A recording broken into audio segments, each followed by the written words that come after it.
이야기입니다. 오늘도 저희 채널을 방문해 주셔서 감사합니다. 사연 듣기 전에 구독과 좋아요 먼저 부탁드립니다. 그럼 사연 읽어보겠습니다. 안녕하세요.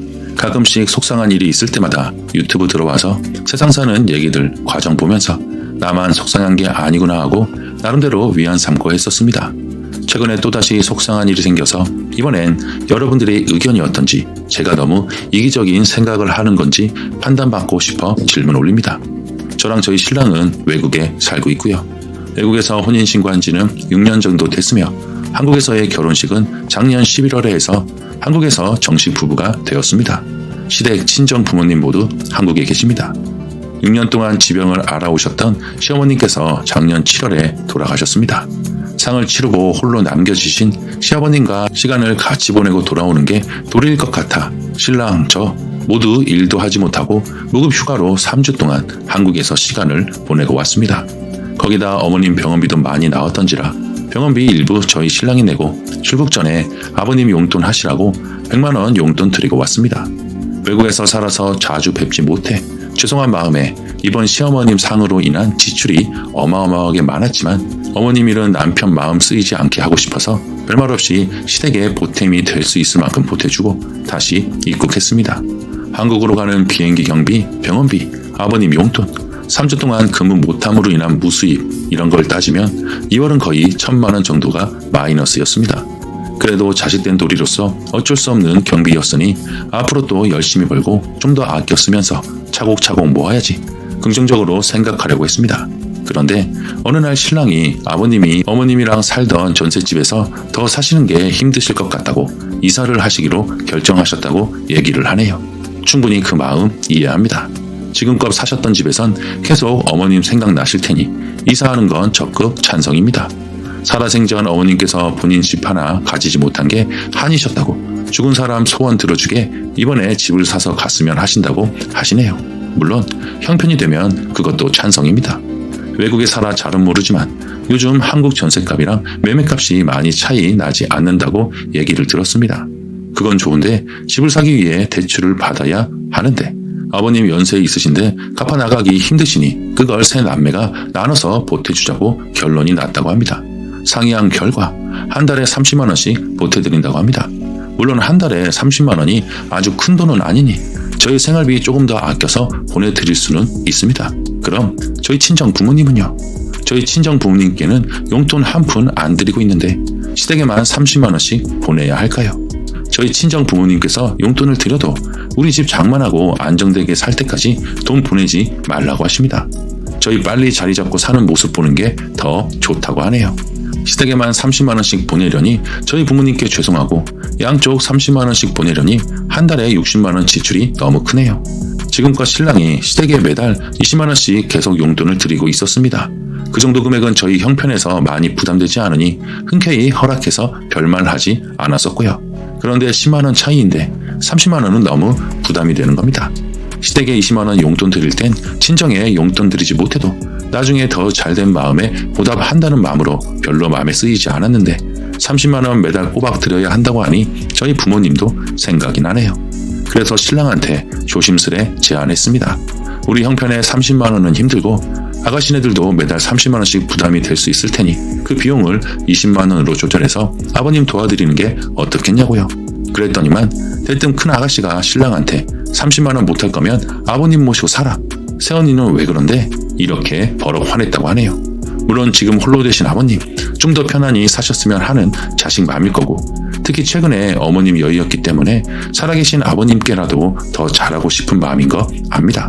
하지만 저희 형편 고려 좀 해달라는 차원에서 얘기를 한 건데 참고로 오빠 여동생 내외들은 저한테 아가씨들 다들 본인 집 장만했으며 자식들도 2명씩 키우면서 여유있게 살고 있습니다. 하지만 저희 부부는 저 35살, 신랑 37살인데 오래돼서야 결혼 자금이 어느 정도 준비돼서 결혼식을 올렸으며 이제 돈 모아서 집도 장만하고 자녀 계획도 해야지 하는 위치에 있습니다. 그런 저희 상황 잘 알면서 아가씨는 그런 얘기 했다고 하네요. 2월 한 달 1,000만 원 정도 마이너스 된 거 좀 더 아끼고 아껴서 만회해야 한다고 마음 먹던 긍정적인 마음마저 날아가 버리네요. 여러분들은 이런 상황이라면 어떻게 하실 건가요? 그냥 눈 딱 감고 매달 30만 원씩 보내드려야 할까요? 솔직한 조언 부탁드립니다. 추가입니다. 시어머니 상으로 인해 예상치 않게 많은 지출로 스트레스 받는 차에 저희 부부 어리지 않은 나이에 늦게 결혼해서 이제 뭔가 시작해 보려고 하는 상황인데, 우리 집도 장만하지 못한 상황에 시댁집 장만 대출비로 보내줘야 한다는 현실이 솔직히 받아들이기 힘들었습니다. 그 전에 20만원 보내드릴 때야 어머님 아프셨으니 병원비 명목으로 보내드린 거 아프시다는데 어떻게 합니까? 어쩔 수 없으니 받아들여졌었는데 이번엔 명목이 시댁 대출비 명목이니 이게 금액이 10만원 밖에 차이 안 나지만 우리 자리 잡지 못한 상황에서까지 해드려야 하나 싶더라고요.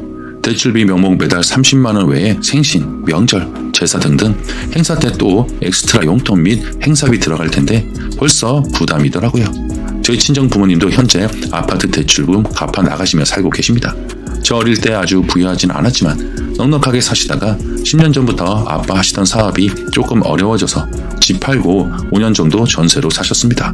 전세로 사시는 동안 또다시 열심히 생활하시면서 다시 당신들 집으로 만드셨고요. 그 대출금 전혀 자식들한테 손 벌리지 않고 당연히 부모님들께서 알아서 갚아 나가고 계십니다. 그럼 저희 부모님 대출금도 저희가 갚아드려야 하나요? 여러분 말씀처럼 시댁, 친정 나눠서 생각하면 안 되는 줄 알지만 사람인지라 그게 쉽지 않네요.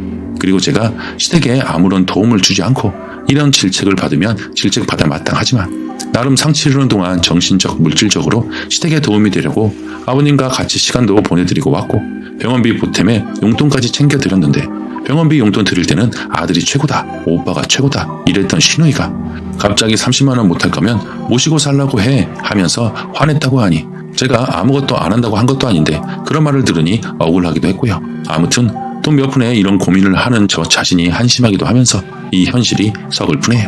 피하고 싶지만 어찌됐든 부딪혀야 하는 현실이네요. 인혁의 생각. 현실이 참 냉혹하네요. 아가씨들이 버젓이 잘 살고 있으면서 덜 못 사는 오빠에게 부담을 덜어주는 게 남매 아닙니까? 남매의 정이 이거밖에 안 되는 걸까요? 그게 참 안타깝네요. 좀 더 버는 사람이 조금 더 낼 수도 있잖아요. 그리고 시아버지 집은 구매하면 좋죠. 당연히 사면 좋죠. 하지만 돈 없는데 사는 건 아니라고 봅니다. 돈이 없잖아요. 돈이 있을 때 사면 좋을 텐데 굳이 돈 없는데 산다는 것은 욕심일 뿐일 듯도 하고요. 아니면 지금 사는 게 아니고 나중에 다들 여유가 있을 때 구매하는 것도 더 좋아 보이거든요. 무리하게 사지는 말고 여유라도 조금이라도 있을 때 구매하는 게 더 좋아 보입니다. 그래도 꼭 구매하겠다고 한다면 그때는 좀 강하게 나가야 할 것 같네요. 어쩔 수 없잖아요. 돈이 모자라는데 무리해서 용돈을 드릴 수도 없는 일인 게 맞죠. 남편에게 조금 강하게 이야기를 해야 할 것 같네요. 여동생에게 35만원씩 내라고 하고 쓴이네가 어느 정도 안정되면 40만원을 내겠다고 말해도 될 듯 하고요. 한국에 왔을 때 1000만원 적자가 나서 이해해줘라 등등 현실적인 이야기를 해야 된다고 할 수 있겠네요. 진짜 냉혹한 현실입니다.